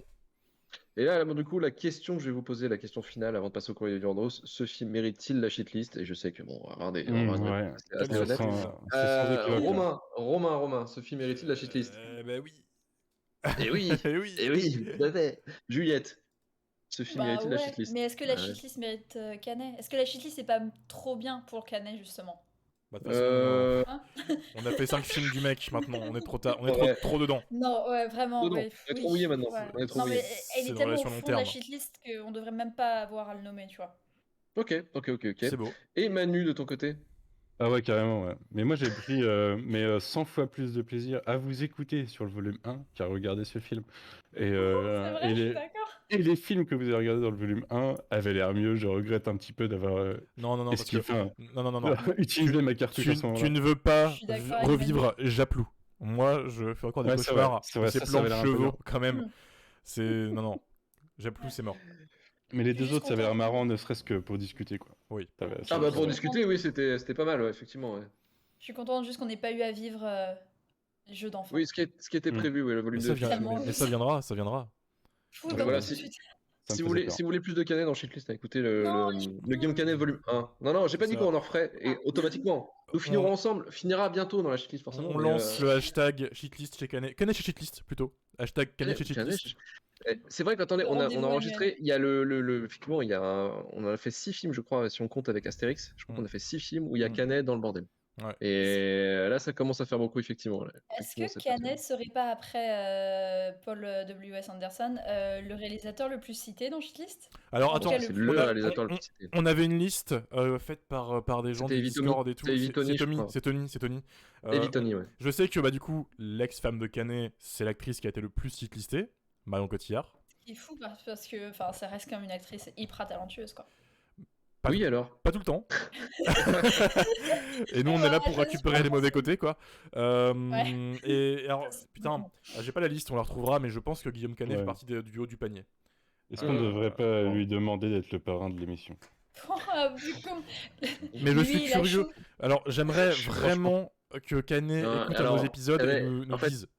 Il s'est tellement dissocié de Ouais. sa carrière et de lui-même, pour se protéger, je pense. Et c'est qu'il le dit en interview, il ne regarde jamais les critiques, il ne regarde jamais les réseaux heureusement. sociaux par rapport à son film, en fait, ou ses films. Et je pense que là, d'ailleurs, pour Astérix, il a eu bien raison de le faire parce que là, le film se fait Ah démontaxe oui, comme non, pas mais possible. là, mec, même Google Plus, tu vas dessus, Là- tu te fais insulter. Il y a Tu des te fais trucs dessus, insulter. ouais. Le Romain. Là, je pense qu'il est vraiment en train d'essayer d'accorder un prix en Bretagne et que... Ah ouais, Le je pense C'est qu'il ça. apparemment. là, Ah, en là, je pense pense qu'il dissocie à fond, là. Il dissocie très très fort. Là. Il Lui, dissocie c'est à fond. vraiment. Il aurait dû le faire après Astérix, ça aurait été fou, la psychanalyse. Ah, C'est clair. putain, ça aurait été dingue, ouais. Ah, Ça aurait clairement. été fou. Ça aurait été fou. Ça aurait Film été fou. Ouais, fait c'est trop vrai. tôt. Mais peut-être qu'il nous fera une autre psychanalyse après le Astérix. Peut-être qu'il aura le droit à un autre film à 5 millions d'euros à faire, tu sais, où ils vont faire une sorte de Lui 2 ou de Rock'n'Roll 2. Je pense Mm. qu'on pourra se marrer, quoi. Ou alors il va se contenter d'aller faire des vidéos avec des youtubeurs. Eh ben, écoute, c'est ce qu'on lui souhaite en tout cas, et on va pouvoir passer directement au courrier des Durandos. Alors, le courrier des Durandos, donc c'est votre moment, les auditeurs, pour vous exprimer. Donc là, la question qu'on va vous poser, en tout cas pour le chat, c'est votre, je dirais, c'est votre, qu'est-ce qu'on pourrait mettre comme question de connard? Votre meilleur film avec Guillaume Canet, on va mettre ça d'abord. Et selon vous, Sachant- et pourquoi? Il n'y a qu'une seule bonne Et réponse, de toute pourquoi façon. Et qu'une Ouais, seule c'est bonne clair. réponse selon Romain. Peut-être d'autres y seront trouvés, on ne sait pas. En tout cas, on a eu des avis sur les réseaux sociaux par rapport à lui. En fait, effectivement, il y a beaucoup de personnes qui avaient noté dans le pire de Guillaume Canet lui. Et effectivement, ils n'ont pas raté parce que lui, c'est selon Tuco et le Gaucho, c'est quand même l'ego trip le plus cringeant qui existe. 5 millions de budget pour une branlette. C. Snipes nous dit, lui, c'est du haut niveau quand même. Je crois que j'avais envie de le mordre à la fin de la séance, mais comme je dormais, parce que je me respecte. Et Anto nous disait, je l'ai vu en avant-première en sa présence. En sa Ouf. présence. Collector. Enfin, des Oh, questions-réponses. Il était entouré, alors là, il va un peu avec le tractopelle. Il était entouré de femmes ménopausées en rut. J'ai jamais vu ça. Ah, c'est sa fanbase. Sur les réseaux, Alors, les cinquantenaires, je pense que c'est sa c'est fanbase. ça. Sur les Effectivement. réseaux, nous, on s'est toujours fait agresser mais par des meuf, fans de Canet qui respectez-vous. sont ce type de personnes, cette démographie-là. Ouais, c'est Je clairement. comprends clairement. pas. Et pourtant, il déteste, enfin, je sais pas, Corinne, s'il 50 déteste ans. les femmes, mais en tout cas, il est pas Guillaume foutu Canet. de les respecter dans ses films. Hein. Ah bah ouais, mais là, ouais, mais bon, c'est pas grave, ça lui empêche pas, de toute façon. Ça ne lui empêche pas. Et on avait posé la question effectivement sur Twitter et sur Insta, quels étaient les pires Guillaume Canet selon vous? Et on a eu plein de films, enfin, on a eu plein de citations effectivement des petits mouchoirs et de sa suite Nous finirons ensemble. On a eu aussi le film d'horreur, je sais pas si tu l'avais vu toi Romain, Les Morsures de l'Aube. Oh mec, non, Ça te dit putain, rien? j'avais Oh, le oublié ce titre truc. déjà. Mais mec, je l'avais J'ai jamais occulté noté. de ma mémoire. Je l'ai vu ce truc. Ah! Je l'ai Alors est-ce que... vu. Attends, je te pose la question. Est-ce qu'il mérite qu'on fasse un épisode dessus? Oh putain, j'ai envie de dire oui, mais j'ai pas envie de le revoir. Bah ouais, mais bon, au bout d'un moment, bouge-toi, On fait un épisode où je suis pas là. Et là, c'est vraiment... comme ça tout le monde l'a vu, on a égalité. Mec, alors là non, alors, plus sérieusement, Bah, attends, je le note. il mériterait qu'on en discute parce que c'est quand même une tentative de faire du cinéma de genre en France assez folle, avec un peu Je d'humour dis oui, dedans, alors. dans mes souvenirs. Je me suis Ah oui, même- mais c'est début des années 2000, ouais, c'était le festival à ce moment-là, c'était Canal+. Ah ouais, à l'époque c'était Bloody Mallory et tout Ouais, ça quoi. ouais, c'était Ouais, Samouraï, tout le bordel. exactement. Des trucs de ce truc un peu alternatif, quoi. Ah là là. Ah, on déterre des Ah machins, ouais. mais c'est fou. Mm. Ok, J'avoue que Canet ouais. dans un film d'horreur, là, je suis un peu tentée. Alors, Que il ça a, pique. il a fait un deuxième demi-film d'horreur, enfin, qui vire un peu à l'horreur à la fin, parodique, et c'est la bonne réponse pour moi du meilleur Canet, hein, mais je laisse le chat deviner. Il a On fait un avait- remake d'Alien. Les morsures de l'aube, 1,5 sur Allociné. Oui, bien sûr, mais on va y aller. Banger. La même note, tu me diras que c'est la même note qu'Astérix et Obélix, c'est l'Empire du Milieu. Hein. Et je Sérieux, pense il très a un 1,5? sincèrement que les morsures de l'aube peut être plus drôle que Astérix. Et ce qui n'est pas en plus un objectif, donc c'est chelou. On avait Papa, Stéphane Boulet, qui nous avait dit que j'espère que quelqu'un se souviendra qu'il a joué dans Vidoc. Est-ce que Ouais. vous vous souvenez dans cette Bien période sûr, Vidoc bah, où il joue... comment l'oublier? C'est incroyable de surjeu. Bloody Corn disait dans Vidoc qu'il nous offre son plus beau moment de cabotinage, un vrai plaisir de cinéphile. On nous avait dit encore Vidoc, effectivement un jeu d'acteur qui annonçait déjà qu'il serait à chier, selon Flo. On a Bande Violence pour terminer qui nous disait Rock'n'Roll, un moment de gêne où Canet invite le spectateur à partager la haine qui se voue à lui-même. Festival de private joke d'un cinéma français fier de sa consanguinité. Une cata d'où personne ne ressent grandi. J'ai eu de la peine pour tous les protagonistes. Terrible. On va donc là c'est fini pour le côté Canet en tout cas sur les réseaux sociaux. Qu'est-ce qu'on a récupéré comme commentaire dans le chat, Romain? Est-ce que tu peux regarder un petit peu de ton côté? Il y a du Vidoc, il y a beaucoup de Vidoc, Ouais. Du jeu et il y a d'enfance, beaucoup de jeux d'enfants. Gratuit. La plage de La plage. putain de Danny Danny Boyle. Boyle. Hannibal, Ouais, ouais. Ouais. Mm. C'est ça, on a du... Mais il est Ouais. insupportable dans la plage. Je comprends pas pourquoi C'est les Johnny 3 Boyard films va qui pour, ressortent. Léo, hein. Alors quelqu'un, ah oui, alors, Je- Brocoli, toujours un pseudo incroyable au passage, nous dit Le Grand Bain, mais je l'ai pas vu. Ah alors non, C'est le grand bain, c'est alors bien. le Grand Bain c'est vachement bien, c'est réalisé par Gilles Lelouch. Ouais, hyper bien C'est ça. son Moi, deuxième j'ai film. kiffé.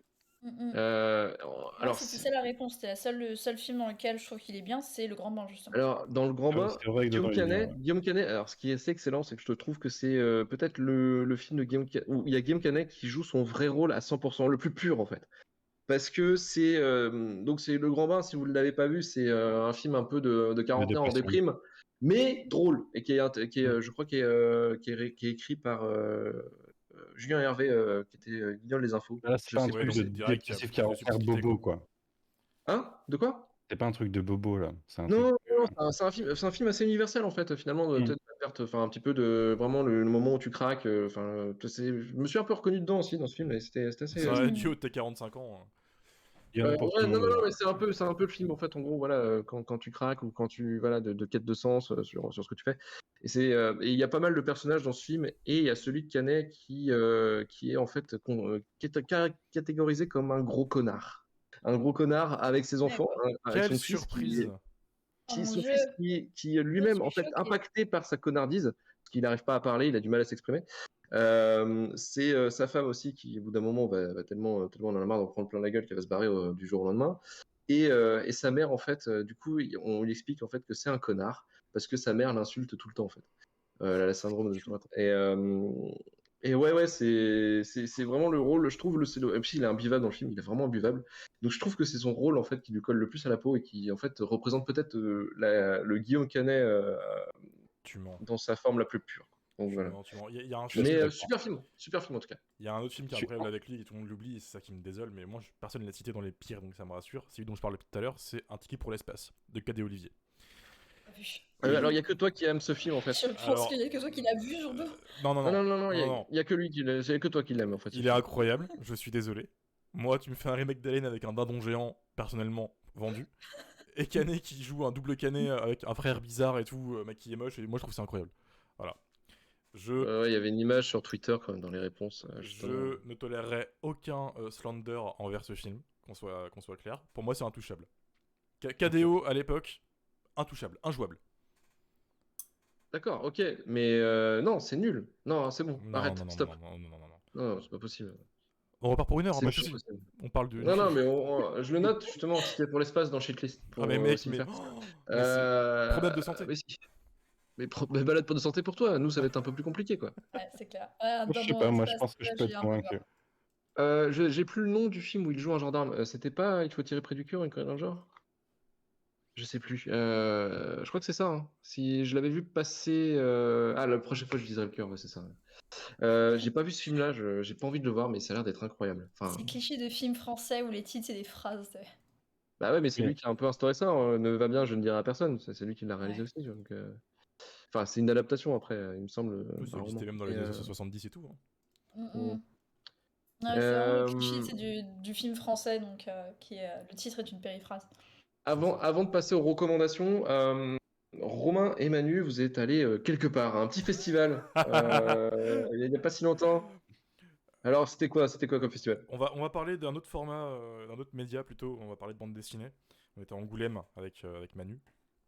On n'est pas allés ensemble techniquement. On s'est croisés, on n'a même pas réussi à boire une bière. Aussi, on a bu une C'est bière. croisé quelqu'un. Tu l'as juste oublié, mais super, l'amitié. On a bu une bière le jeudi soir. Ah mais oui, t'as raison. Voilà. Ouais. Bravo, nickel, plaisir. Waouh. J'y suis allé On a, perso. on a bu un Coca Zéro quoi. Ouais, Faut être honnête. de mal alpha, clairement. Moi j'y suis allé pour Junji Ito et Ikigami, qui sont des mangaka que je respecte énormément. C'était le feu à Angoulême. Alors, ceux qui ne connaissent pas le manga, vous allez vous faire chier à partir de maintenant. Je suis désolé, on va rentrer dans le vif du sujet. Tu peux y aller. Junji Ito, énorme mangaka d'horreur qui ressort depuis quelques temps chez Mangetsu et qui revit un peu une sorte de hype de malade qui était inédite en France depuis un moment pour du manga d'horreur, ce qui fait que son exposition a fait un truc que personne n'a vu à Angoulême, c'est-à-dire plus de 2 km de queue. C'est-à-dire que le bâtiment où il y avait l'exposition, si vous voulez y aller, le samedi, il fallait faire la queue à 10h et vous rentriez vers midi 30. Il y a des images qui traînent sur internet. Il y a une dédicace du gars, des mecs campés à 3h30 du matin devant. Pour être. Voilà, c'était un truc de malade. Je l'ai fait, j'ai campé aussi, j'ai accompagné des potes le lendemain à le faire aussi, c'était n'importe quoi. Donc 6h du matin devant l'espace Franquin, ça se numérotait, ça gueulait, il y a eu des dramas, tout ça, mais ça c'est un autre problème. J'ai dépensé beaucoup trop d'argent, il y avait évidemment énormément de monde, donc pour ceux qui aiment la bande dessinée, c'est le feu. Pour ceux qui aiment le manga, c'est encore plus le feu parce que c'est vraiment devenu le festival du manga grâce à Fausto Faciulo qui pousse ça un petit peu dans tous les sens à Manga City. Mais du coup, ça nous donne l'effet secondaire de fou, c'est qu'il y a beaucoup trop de monde. C'est impraticable. C'est-à-dire que Angoulême devient vraiment une marée humaine le vendredi et le jeudi, et pour ceux qui ont déjà fait Angoulême, c'est une pente. Et quand Surtout Oui. le samedi, le jeudi ça va encore, mais le samedi c'est chaud. le jeudi c'est nickel, le vendredi c'est l'entre-deux où tu sens que la marée arrive, mais ça va quoi. C'est plus du scolaire, des professionnels ou des gens qui ont pris une journée de congé, tout ça. Le samedi par contre là c'est Fortnite, vraiment IRL. ça court dans tous les sens, etc. Et alors arrive Romain. Romain, 28 ans, n'a pas pratiqué de sport depuis environ 8 ans, découvre une pente Bravo, Romain. de 5 km. Et la joie des dédicaces où tu dois rester debout pendant des heures et des heures, tu marches, tu restes debout, il fait froid, puis dedans il fait chaud, etc. Ce qui fait qu'en fait, je suis rentré chez moi le samedi soir, le dos et la jambe entièrement bloqués. Voilà, avec 35 km selon mon Apple Watch au compteur, tu vois, histoire de voir combien j'ai marché en 3 jours. Je fais ok, d'accord, c'est pour ça que j'ai mal aux jambes. Mais voilà, c'était le feu. Voilà, j'ai rien d'autre à dire. Manu, si tu veux prendre le truc en main, hésite pas. Vas-y, Manu, ton expérience. Moi, c'était pas ma première. Moi, j'ai été enfin, j'étais pas allé depuis 2018, mais j'avais fait 2012-2018 déjà avec un badge presse pendant 7 ans, donc je maîtrisais un peu le sujet. En effet, ça a monté un peu en monde parce que la bulle manga, enfin Manga City, c'est maintenant c'est séparé par rapport au reste du festival, c'est plus bas. C'est plus éloigné, ça fait presque un deuxième festival à l'intérieur, parce que clairement, quand tu fais. C'est la première année, vu que j'avais pas d'interview ou rien, là, j'étais un peu en touriste. C'est la première année où j'ai fait à peu près tout. J'ai vu toutes les bulles, j'ai fait la plupart des expos. J'ai pas fait Ikegami, j'ai fait Drouillet, parce que c'est le même musée, et là, il n'y a pas d'entrée presse ou autre, c'est tout le monde par la même queue, et du coup, quand tu fais, c'est long, et beaucoup de monde. Mais l'expo Drouillet était incroyable, Philippe Drouillet. La chapelle aussi était incroyable, un spectacle projeté dans la chapelle avec de la musique à partir de 16h. Toutes les expos Et étaient folles. Faut ouais, souligner. les expos étaient folles. Bah moi, Ito, j'ai pas vécu, j'ai pas vécu la queue, j'y suis allé le mercredi, il y avait personne. Mais, mais l'expo était incroyable. Je connais pas du tout son œuvre, moi, mais vraiment, je pense qu'il y en a quelques-uns, dont Spiral, que je vais choper. Ah bah bien Mais sûr, bien sûr. La ouais, spirale, c'est le classique, ouais. c'est magnifique, ouais. Après, bah voilà, j'ai visité à peu près tous les éditeurs. La meilleure bulle, ça reste la bulle des Indés qui est à côté de l'hôtel de ville et dans laquelle tu as peut-être 150 éditeurs. Elle est beaucoup plus grande que la dernière Mais fois que j'y suis c'était allé. la bulle qui était impraticable pour moi en fait. Et alors pour le coup, Ouais, un, c'est compliqué, ouais. un truc positif pour le coup, c'est que j'avais une pote qui tenait un des stands du Lézard Noir, éditeur de manga, qui était dans cette bulle. Et ils ont vendu comme jamais ils ont vendu. Et la bulle, qui est habituellement la bulle un peu plus chill, dans mes souvenirs en tout cas quand j'allais à Angoulême il y a quelques années, s'est faite démonter la gueule. Les gens reviennent dans le festival et claquent de la thune. On est, Bah, puis là, Oui, il y a eu un paquet de prix aussi qui sont annoncés le samedi soir, du coup, les prix. c'est ça. Qui étaient chez des éditeurs qui étaient en plus dans la bulle du Nouveau Monde, parce que c'est des petits éditeurs. Ils se sont fait éclater le dimanche. Il y avait la plupart des trucs qui avaient des prix qui étaient plus dispo. Il y avait des dédicaces partout, mais en plus, c'est des endroits où les auteurs restent accessibles pour de la dédicace assez facilement. T'as pas besoin, c'est pas Ça dépend de c'est pas l'auteur. Ito, quoi. C'est ça, alors, Ça dépend les de tout. mangaka, c'était une foire d'empoigne. Donc, Ito, fallait être dans les 100 premiers à arriver au stand et acheter un tome pour avoir le ticket de dédicace. Sur les milliers qui venaient, hein. Faut être honnête, c'était un monde de malades qui était déçu. Ryochi Kegami, c'était les 50 premiers, mais je crois qu'il y en a eu 20 autres pour une dédicace. Donc, en tout, il y a eu 70 signatures à tout péter sur le festival sur 4 jours. Et alors, Isayama, le mec qui a fait l'attaque des titans, c'était 50 dédicaces tirées au sort sur les 4 jours. C'était un truc de malade. Pareil, Charlie Adlar, dessinateur de The Walking Dead, donc quand même un mec haut placé, qui vient souvent à Angoulême, qui est habitué, lui, il signait tous les jours. Il arrivait, il disait je vais signer pour 15 personnes. 16 personnes. 16 personnes par jour, qui avaient un beau dessin pour le coup. Le mec prenait son temps et tout, c'était le feu, mais fallait être là trop tôt en fait. Et c'est ça qui est épuisant. Soit tu profites du festival, soit tu fais des dédicaces. Ouais, tu tryhard pour les dédicaces. Ouais. Ouais, moi j'ai En tryhardé. plus, Oui. en plus, Romain mentionnait une shitstorm tout à l'heure, et le truc, c'est que quand t'as des accrèdes à Angoulême, bah, tu peux arriver sur tout bien plus tôt que les autres. C'est ça. Et du coup, il y a beaucoup de gens qui n'ont pas trop de scrupules et qui grattent des dédicaces comme ça, qui prennent la place de ceux qui auraient fait la queue, quoi. Ah bah, il y a Donc, eu un, il y a un eu vrai des gros shitstorms drama. ces années encore. C'était quoi le drama d'ailleurs? Parce que tu avais parlé du drama Junjito. Enfin, Alors, c'était il quoi y le a bordel eu en fait? deux dramas. Alors, le jeudi, Junji Ito, la dédicace, si tu veux, c'est que la veille, moi j'ai été voir l'exposition avec d'autres accrédités et des vigiles qui nous ont dit non, demain matin, les gars, pour l'exposition et la dédicace, la queue, elle est à l'arrière de l'espace franquin. Donc il y avait un espace, une queue avec les visiteurs et une queue pour les accrédités. Chose que Mangetsu, l'éditeur qui faisait la dédicace, ne savait pas. Ce qui fait que beaucoup d'accrédités, moi inclus, je vais mettre dedans, hein, c'est honnête, on pensait que c'était là. C'était là qu'il fallait aller. On était une quinzaine. Ils nous ont laissé rentrer à l'avance, on a eu notre ticket et tout. Et en fait, au moment où ils ont ouvert la porte, il y a 50 personnes qui ont spawné de nulle part, littéralement. Des accrédités, des gratteurs, des grugeurs, t'en as qu'on avait revu plus tard, c'était des vrais scalpers, quoi, voilà, qui ont débarqué, et ça a grave foutu la merde. Ça a forcément fait râler, parce que t'as des gens qui attendaient depuis des heures, en fait, si tu veux, dehors. C'était le... Visiblement, si tu disais qu'il y avait des mecs qui campaient, c'était chaud, quoi. C'était calme encore le jeudi. En fait, ça a créé une sorte de bulle de peur en mode ah ok, les gens grugent, donc le lendemain, les gens sont venus beaucoup plus tôt. Et le surlendemain, ouais, c'est ça. Et donc moi, je suis retourné le lendemain parce que des amis l'ont pas eu, du coup. Du coup, je me suis dit, bah écoute, pour m'expier de mes péchés d'accrédité, je vais refaire la queue. Tu vois, je vais y aller, je vais les suivre, je vais vivre le machin du début à la fin, j'y vais quoi. C'était mieux le lendemain. Après, il y a la dédicace d'Ikegami qui était un enfer. Vraiment un gros bordel dans le sens où Glénat a pas capté que t'invites un titan du manga comme Ikegami. Donc Ikegami, Sanctuary, Craig Freeman, tout ça. Il y aura beaucoup plus. Il y aura plus de 50 personnes.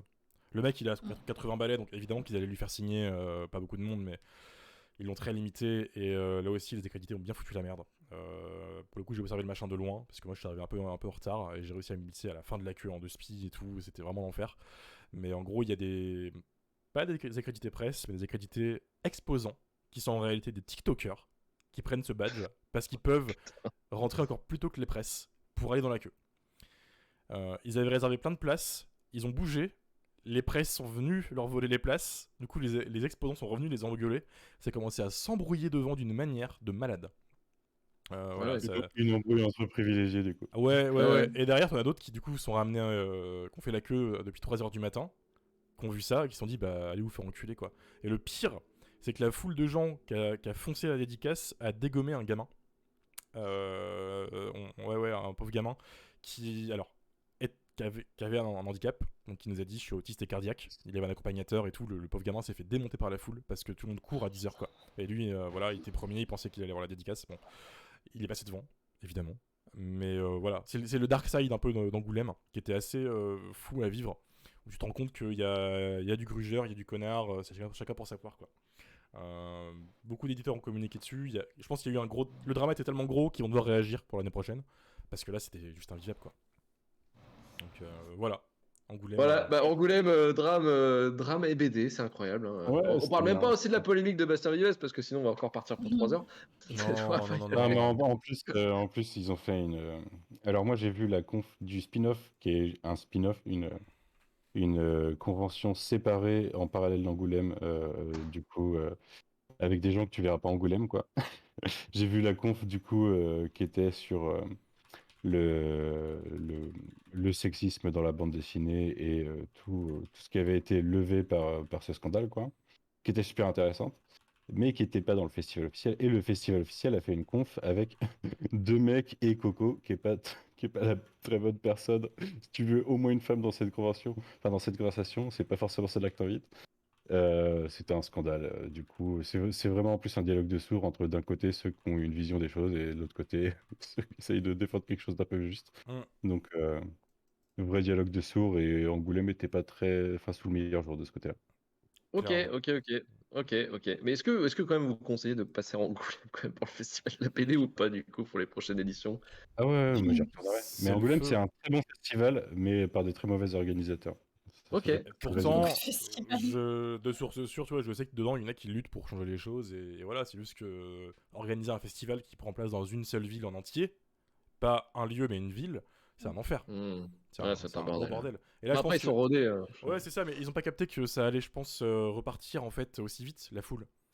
Alors, en effet, inviter 3 titans du manga, ça aurait peut-être pu donner la puce à l'oreille qu'il y allait avoir beaucoup de monde qui allait se ramener. Mais je pense qu'ils ont pas capté. Moi, j'ai vu Otomo il y a 6 ans, il n'y avait pas grand monde. Ah, tu vois. Ça a changé en 6 ans, ouais. Mais en 6 ans, c'est popularisé aussi. La bulle a explosé. Ito, hyper populaire maintenant. L'Attaque des Titans, c'est légendaire. Ikegami un peu moins, mais c'est quand même connu aussi. Donc voilà, c'est compliqué. J'aimerais bien être une mouche pour voir l'organisation du festival. En vrai. Écoute, on ne sera pas une mouche pour aller voir l'organisation du festival parce que on leur laisse dans leur merde. Voilà, très clairement. Maintenant, on va finir assez rapidement pour les recommandations culturelles. Est-ce que vous avez des recommandations très rapidement? Manu, est-ce que tu as une reco? Alors là, tu me prends un dépourvu. Ah, ça, Juliette, est-ce que tu as une reco? Je reviens vers toi, Manu. Vas-y, Alors, vas-y, Marocco, c'est ce que j'appelle ma trilogie du samedi soir personnel.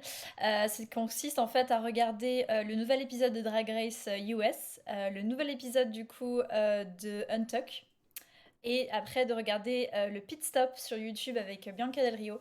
Pour ceux qui connaissent pas Drag Race, c'est juste la meilleure chose au monde. Donc c'est une compétition de drag queen américaine pour être la meilleure drag queen américaine du coup. Et c'est juste voilà la meilleure chose en fait. Ça affronte du coup dans des catégories. Alors parfois il y a du chant, il y a du spectacle, il y a des design challenge.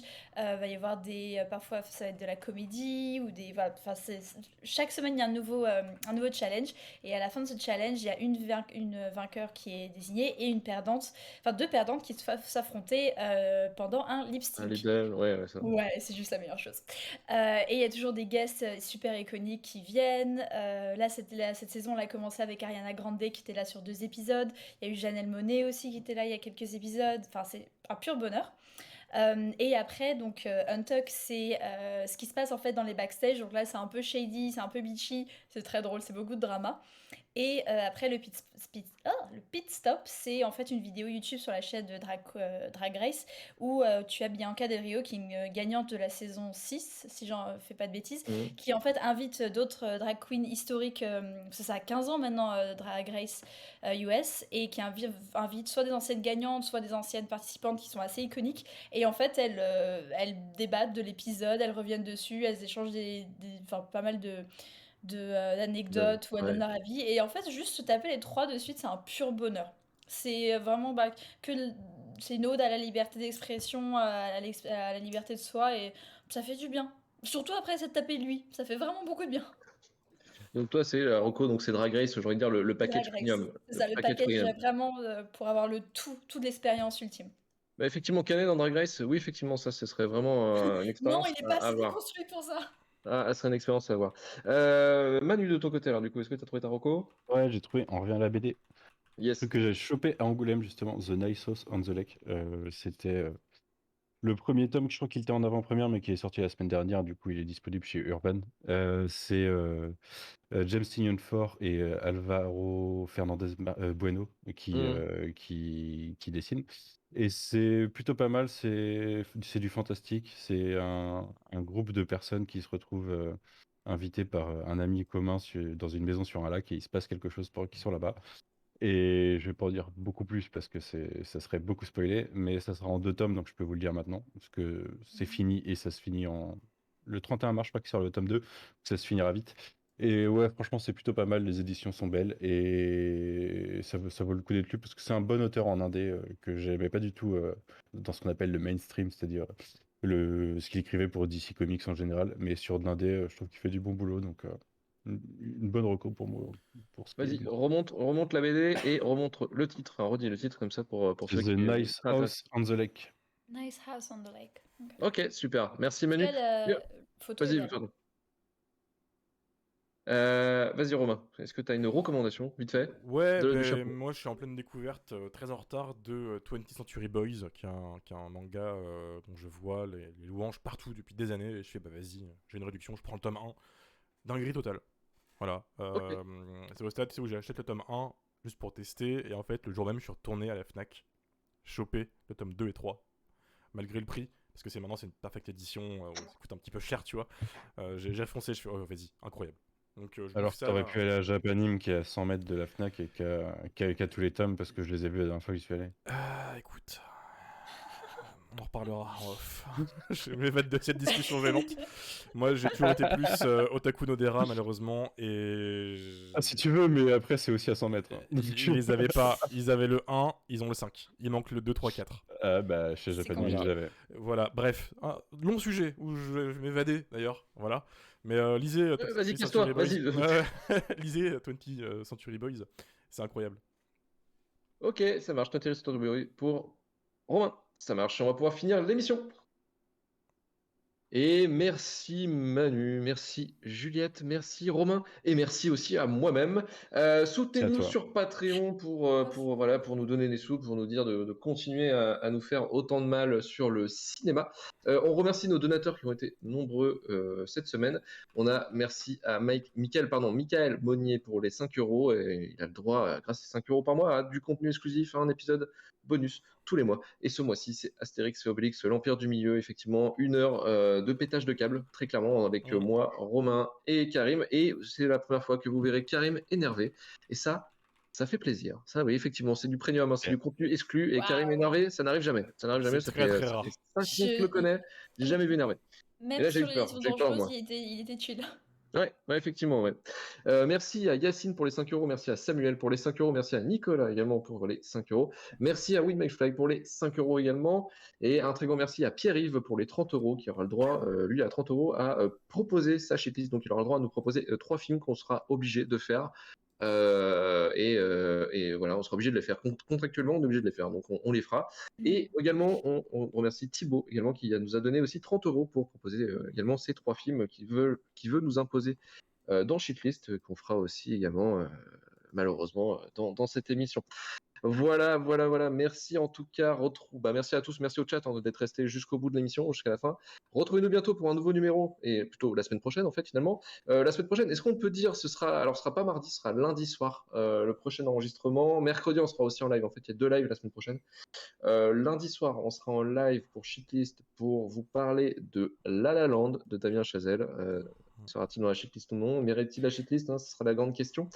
Et mercredi soir, on sera en live avec le podcast Rome Comment pour vous parler de Too Fast, Too Furious, voilà, un Le grand live film de la également. Vous savez, Saint-Valentin. le live de la Oui. Saint-Valentin, voilà, c'est le podcast de toute façon. Voilà, on est. N'hésitez pas à aller sur leur page. Comment ils nous appellent les filles déjà? Je sais plus. Les meilleurs 6, c'est ça? Je sais plus. Alors, Merci. ah non, c'est les 6 jours de compagnie qu'elles avaient utilisé une fois. 6 jours de C'est compagnie. genre, oh, effectivement. j'adore. Elle l'avait dit au Ouais. dernier enregistrement il y a 1 an, et moi je l'ai gardé en fait. Je trouve ça incroyable. Les 6 J'ai genres mon de badge. compagnie. Mais allez Bon, voir bah, leur page, elles ont fait un visuel extraordinaire pour cet ouais, épisode. c'est On l'a voilà, découvert juste avant d'enregistrer, c'est incroyable. Oui, clairement. c'est fou. C'est fou. Ils se Donc sont éclatés. on aura 2 lives la semaine prochaine. Et donc, alors, je crois que La La Land, il y aura, je sais plus, je crois que c'est Manu, moi, Karim et Marvin, je crois, pour cette émission. C'est ça, Donc, moi je vous quitte. voilà, oui, Romain, il fera genre, voilà, il Moi, je prend suis des pas vacances. dispo non plus. C'est dommage, Ouais. j'aurais bien aimé taper sur La La Land, mais bon. C'est pas grave, écoute, t'auras une autre occasion de taper sur un film de Damien Chazelle si on te retrouve sur Babylone. Voilà, veuillez nous suivre donc sur notre chaîne Twitch et YouTube pour le live et la VOD, Twitter, Instagram, TikTok et effectivement aussi notre Discord. Hein, vous pouvez accéder à notre Discord sur les liens des réseaux sociaux. 5 étoiles sur Apple Podcast ID, tout Spotify. Si vous avez aimé l'émission, retrouvez sur Film.com pour retrouver tous les épisodes de Shitlist, Rewind et le début de la fin. Et on se dit à la semaine prochaine. Salut le chat, salut à tous. Ciao, ciao. Tchuss. Ciao.